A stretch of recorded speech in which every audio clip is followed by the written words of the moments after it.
Is that our friends again? Looks like it. Dogfight.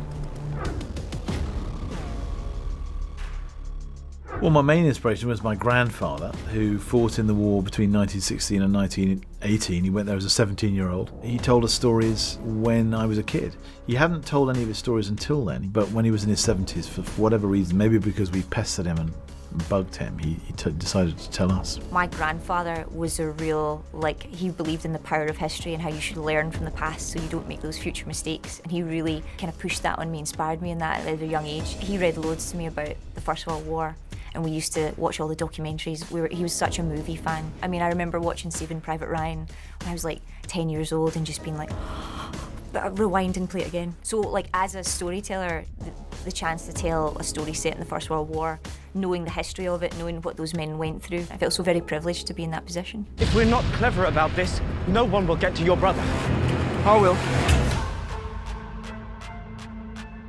Stories are nothing unless you're emotionally engaged. You want an engagement with two characters for which you are given very little exposition. You don't really know who they are, and the one-shot technique allows you, I think, to live with them and breathe every breath and watch the clock ticking down. And that feeling of never seeing further than the characters, always being trapped within their immediate environment, that was a very important part of why we decided to shoot in this way. Last man standing.